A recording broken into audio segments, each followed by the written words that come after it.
aw ni su 9 TV jabarani filɛbagaw an bɛ aw fo aw ka don kibaru kɛnɛ kɔnɔna na an ka bi kunnafoni bakurubaw filɛ nin ye an bɛna da kulo kan k'a fɔ ko sigafɔba n'o ye dialogue national inclusif ye a baaraw daminɛna an fɛ Bamako yan sibiri tɛmɛnen a ɲɛmaya bɛɛ dira an ka jamana ɲɛma ma n'o ye Ibrahim Boubacar Keita ye n'o tɛmɛna ka bɔ yen bi don kibaru kɛnɛ kɔnɔna na an bɛ aw ladɔnniya k'a fɔ ko jɛkulu min ka baara ɲɛsinnen don projɛw ale ni lakananiko sabatili ma marabolow la olu ye ɲɔgɔn ye ba kɛ nin weekend kɔnɔna na n'a ɲɛmaya bɛɛ dira minisiri Boubacar Alpha Ba ma ni an ka kunnafoni bakurubaw ye ka fara kunnafoni caman kan an bɛna min lase aw ma bi don kibaru kɛnɛ kɔnɔna na ka kɛ ni bi tarata donya ye décembre kalo tile 17 san 2019 aw y'aw bisimila.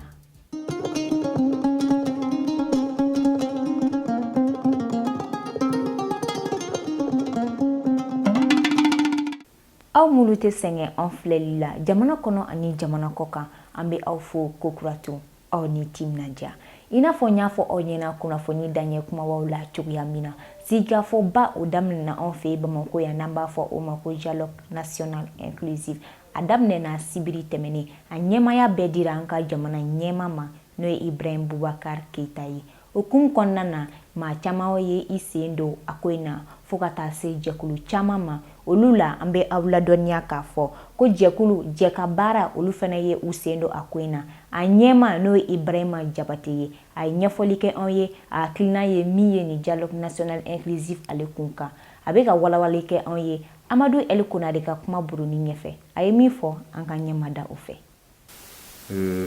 Jamana ye fɛn dɔ labɛn fɛn min fɛn ɲuman ye mais an bɛ jaabi min kɔ a la ne bolo a tɛn'o di ne ka faamuyali la parce que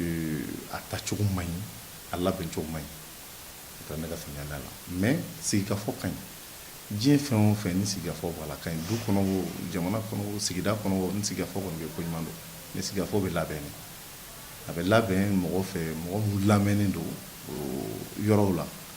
donc ni olu kumana o de bɛ kɛ ko ɲuman ye min bɛ se ka jamana dilan foyi tɛ jamana ko parce que ala yɛrɛ ye jamana dilan ka mɔgɔ a di mɔgɔw de ma donc fɛn bɛɛ ye mɔgɔ ko de ni maaw jɛra ka ɲɔgɔn minɛ ala y'o fɔ a ka kuma kɔnɔ ko n'a ye ɲɔgɔn minɛ ko ne ala ka dɛmɛ b'aw la ala de y'a fɔ ko n'a ye ɲɔgɔn minɛ dɔrɔn ko n ka dɛmɛ bɛ yen bon ni aw banna ka ɲɔgɔn minɛ o ko an ka kɛ jamana ko ye o jamana ko yɔrɔ bɛ min ɲɔgɔn minɛ de ye jamana ko ye o n'a ye ɲɔgɔn minɛ de ye jamana ko bɛ yen n'a ma ɲɔgɔn minɛ jamana ko tɛ o donc ne ka faamuyali ye mɔgɔ mɔgɔ ne tɛ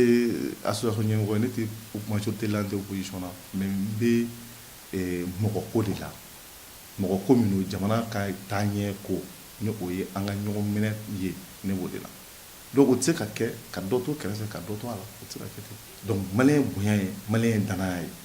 i b'a sɔrɔ sisan ko dɔ man ne ye k'a kɛ e André kama ne b'a kɛ ko dɔ man ni Konare k'a kɛ peut-être e kama Konare b'a kɛ Mali y'o di donc maintenant ni o dɔgɔ dɔw b'a la i b'a mɛn maliyɛn da ko karisa kama an bɛ nin kɛ i b'o mɛn Mali la o bon maintenant o kama mun bɛ yen o n'olu t'a la o est-ce que a bɛ taa cogo di a tɛ marché o donc f'an k'olu yɔrɔ de bɔ yen ka bɔ ɲɔgɔn nɛgɛ kumaninw dabila Mali ko de don a ye na an ka kɛ tan non Mali ko tɛ o Mali ko yɔrɔ o tɛ o mɔgɔ ko de don ni mɔgɔw nana sisan jamana bɛ jɔ o hali gɛlɛya mun filɛ nin y'a mɛn ko dialogue nana c'est parce que fɛn dɔw de tiɲɛna o u b'a fɛ k'olu de dilan o jɔn de y'a tiɲɛ mɔgɔw de y'a tiɲɛ o sinon Mali yɛrɛ m'a tiɲɛ o mɔgɔw de y'a tiɲɛ donc mɔgɔ min y'a tiɲɛ i b'a sɔrɔ hali sini o mɔgɔ dɔw bɛ yen ni kuma kɛra olu fɛ olu bɛ na olu sigilen kana to kɛrɛfɛ ko parce que ko a ye na u bɛna mun de fɔ an k'o de fɔ ko wuluwulelen bamanankan an t'a fɔ ko wuluwulelen mɔgɔ ka di yan ni ma wele ko min i tɛ se k'i da don o la. Tabarikala an bɛ dugawu de kɛ ala ka nin dialogue national inclusif kuncɛ hɛrɛ la wa ala ka jamana nafalan bɔ a la ni jamana ye hɛrɛ sɔrɔ jamanadenw fana bɛ hɛrɛ sɔrɔ n'o tɛmɛna ka bɔ yen i n'a fɔ n y'a fɔ aw ɲɛna kunnafoni daɲɛ kumabaw la cogoya min na jɛkulu minnu ka baara ɲɛsinnen don lakananiko sabatili ma marabolo kɔnɔna na olu ɲɛmaabaw ye ɲɔgɔn ye kɛ weekend kɔnɔna na a ɲɛmaya bɛɛ dira an ka minisiri ma fo ka taa se musakako dɛmɛbaw ma olu bɛɛ lajɛlen tun bɛ nin kɛnɛ kan an ka jɛ ka minisiri Boubacar Alpha Ba lamɛn n'a bɛ ka ɲɛfɔli kɛ anw ye nin ko in kun kan Amadu El Konare ka kuma buruni ɲɛfɛ. Baara min kan ka kɛ kɔrɔn fɛ dɛmɛ min bɛ kan ka don Mali la ani jamana tɔw la baara min kɛra salongo kalifala minnu ma n'an m'u wele coopérateur ani an ka lasigiden minnu fana bɛ yen n'olu ye président d'autorité n'o ye maire minnu sigilen bɛ yen cercle ni région na u ka na kunnafoni d'an ma c'est à dire wari min dir'u ma u ye baara min k'a la donc u bɛ kan k'o baara in de yira mɔgɔw la ani fana u bɛna min kɛ san wɛrɛ donc nɔgɔya minnu yɛrɛ la ni gɛlɛya minnu yɛrɛ la u y'o yira n na aw yɛrɛ y'a ye u ye suguw jɔ u ye misifaga yɔrɔw jɔ dɛmɛ min donna musow la u y'o jɔ u y'o bɛɛ yira quoi donc mais bɛɛ n'i ka hamina ko don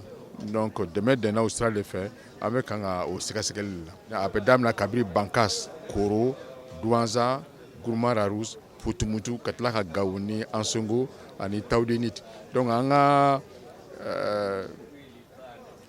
bolofara bɛ yɔrɔ yɔrɔ olu de bɛ kan ka na u kungo fɔ an ye k'a fɔ u ye baara min kɛ u bɛna segin a kan wala bɛɛ ka se k'i hakili jagabɔ a kan jan ninnu y'an nimisi wasa parce que u bɛ ye seereya de ye k'a fɔ n y'a nin kɛ mais n'i yɛrɛ ja bɔ k'a jira mɔgɔw y'a ye i bɛ se k'i hakili jagabɔ a kan k'a fɔ jɔnkɔla u ye dɔɔnin kɛ a ye ni fɛn wɛrɛ tɔ bɛ se ka kɛ yen sa fɛn fɛn hadamaden ka baara dɔ bɛ se ka fara a kan don o don nka n'a ye baara min kɛ a ka dɔn a tigi ye donc bidenw y'o de k'a jira k'a fɔ ko an dalen b'u la mais o t'a bali u ka n'u b'u kɔsegin ka n'a fɔ an ye u ye baara min kɛ k'o jira an na.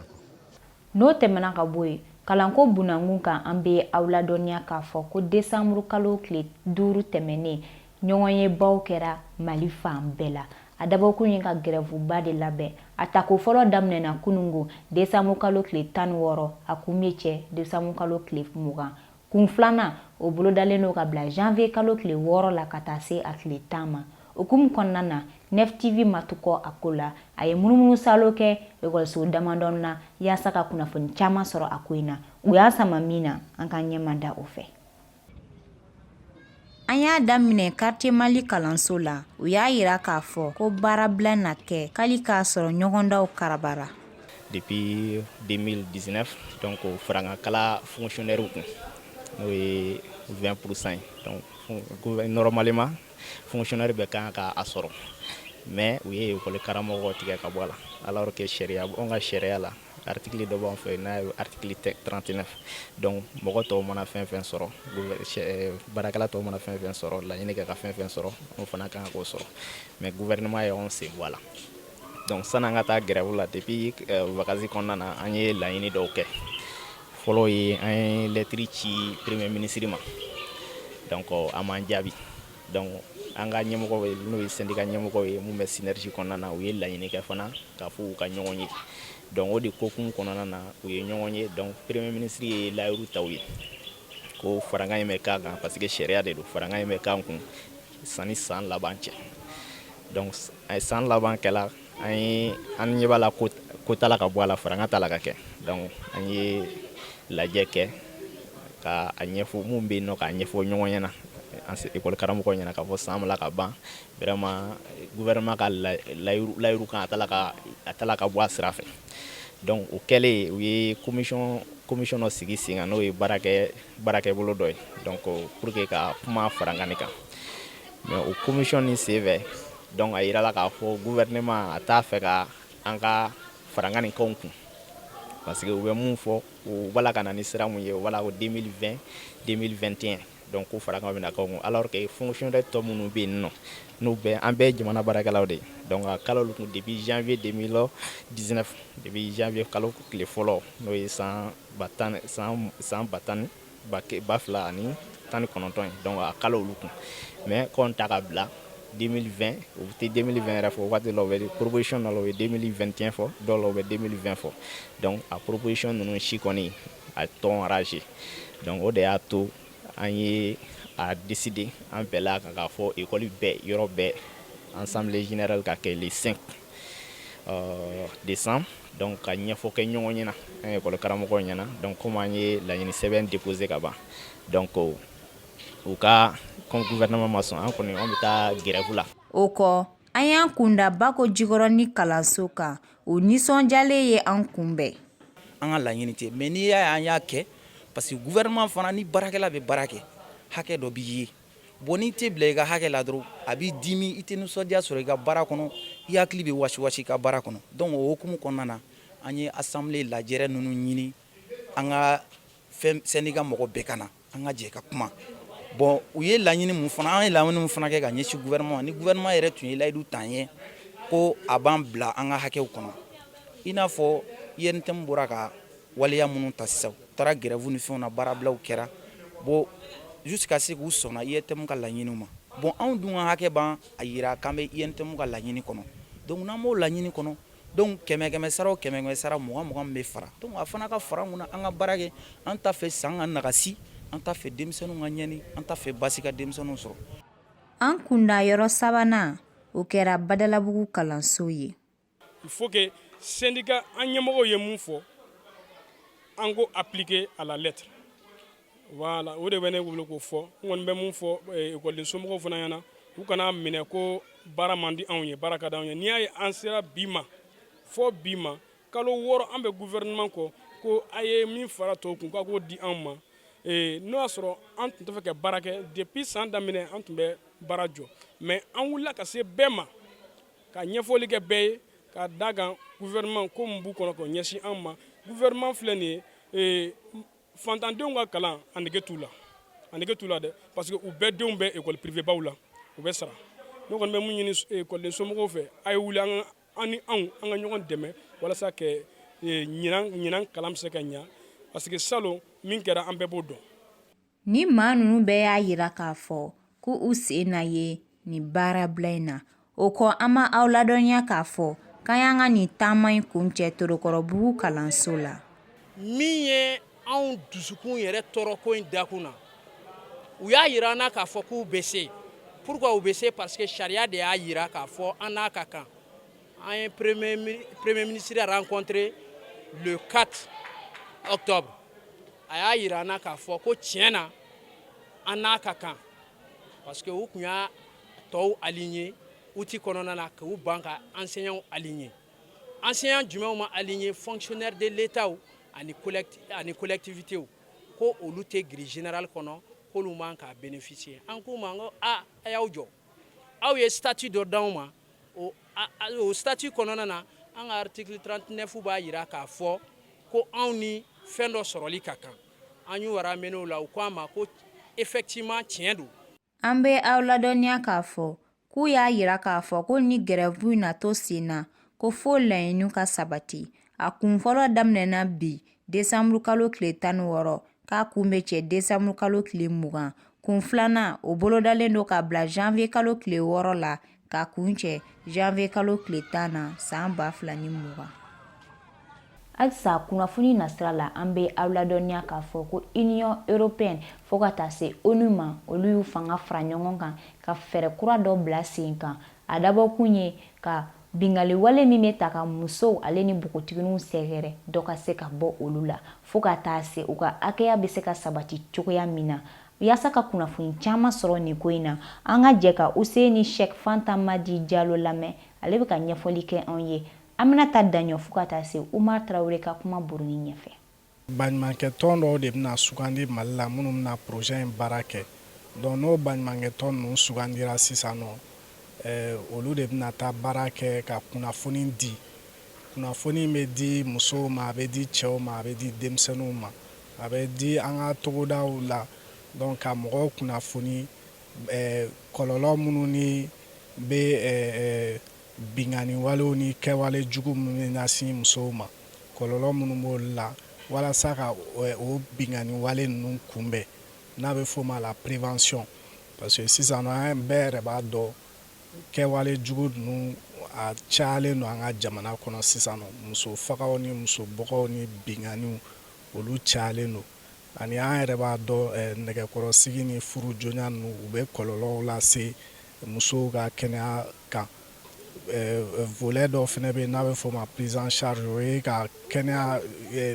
kɔlɔlɔ minnu sera musow ma ni bingani wale ninnu kɛra u bɛ kɔlɔlɔ minnu k'u la dɔn o kɔlɔlɔ ninnu furakɛli olu bɛɛ de bɛ projet in taabolo ninnu na donc kalanw de bɛna kɛ ani hakili falen falenw ani togodalamɔgɔw de bɛna o kalanw kɛ walasa dɔ bɛ se ka bɔ bingani wale ninnu na minnu ɲɛsinnen don musow ma ka musow ka hakɛ sabati ka musow ka kɛnɛya sabati ka denmisɛnninw ka hakɛ sabati walasa jamana dugu bɛ taa ɲɛ jamana bɛɛ bɛ taa ɲɛ région minnu sugandira projet in baara ninnu na o ye Kayi région b'o la Kulikoro b'o la Sikaso b'a la Segu b'a la ani Mopti o région 5 ninnu la baara in bɛna kɛ o région 5 ninnu de la. Centre Soleil d'Afrique olu maaw ye kalanba kɛ dɔgɔkun tɛmɛnen décembre kalo tile 9 ka taa se a tile 12 ma a dabɔkun ye ka fɛn fɛn bɛ seko ale ni dɔnko bunakun kan k'olu acteurs bɛɛ lajɛlen fara ɲɔgɔn kan ka o kalan okumu kɔnɔna na o kumana babu caman ale de kun kan an ka ciden Aminata Daɲɔ fo ka taa se Baɲɔ Jɛnɛpu ma olu fana tun bɛ nin kɛnɛ in kan u y'an sama min na an ka o lajɛ. Ni tile 4 hakilina falen mun kɛra Centre Soleil d'Afrique ale ni Burkina Faso jamana maaw fɛ a baaraw kun cɛra alamusa tɛmɛlen décembre kalo tile 12 san 2019 avec l'ensemble de nos fidèles partenaires. U ka ni hakilina jagabɔ baara in kɔnɔna na u da magala seko ni dɔnko nafa minnu b'a la ani a jɔyɔrɔ jamana jɔ la ani jamana ka ɲɛtaga ani basigi ni bɛn bɛ se ka sabati cogoya min na. Un symposium dɔ de kɛ pour que ka seko ni dɔnko o nafa ye mun de ye o bɛ an ka jamana kan ani jamana wɛrɛw la parce que depuis janvier tɛmɛnen an ye programme dɔ da programme dɔ boloda mun bɛ wele pinceau de l'intégration an ni burkinabɛw cɛ an jɛra ka o baaraw kɛ an ye vous savez que sisan mun bɛ yen an ni Burkina bɛɛ an bɛɛ ka problème ye kelen ye hali fɔlɔ an tun ye kelen ye mais sisan même le problème sécuritaire an ka frontière ni fɛngɛw kɛlɛ minnu bɛ kɛ fɛn fɛn bɛ yen a bɛɛ mun bɛ Mali la a bɛɛ Burkina donc an fana y'an fara ɲɔgɔn kan an b'a lajɛ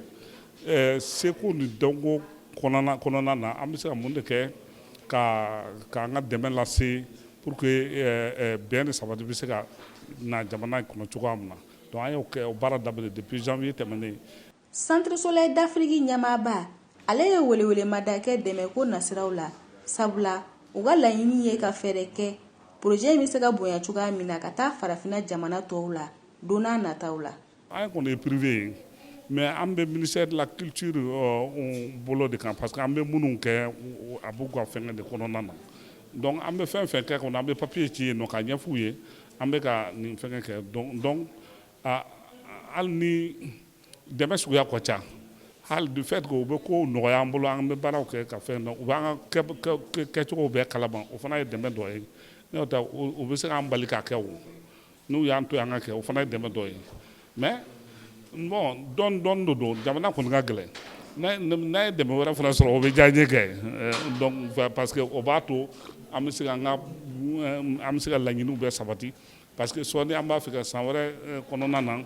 an b'a fɛ ka caravane ba dɔ kɛ ka Mali artiste caman cɛ ka taa Burkina ka Burkina ka tɛmɛ dugu caman na ka fɛngɛ ka na o ko b'an kɔnɔ an bɛ k'o labɛn la. Ka aw ladɔnniya k'a fɔ ko ni projet in baara bɛ sen na kabini janvier kalo tɛmɛlen. Ni de bɛna dan se an ka bi don kibaru la min lasera aw ma Nef TV ɲɛmaya so ka fara fasiri jama kan olu ka bolo di ɲɔgɔn sababu la an bɛ foli lase aw ma aw ka ɲɛmadali fɛ aw k'an bɛɛ don n'a nataw la Ala ka su hɛrɛ di aw ma k'anw lakana.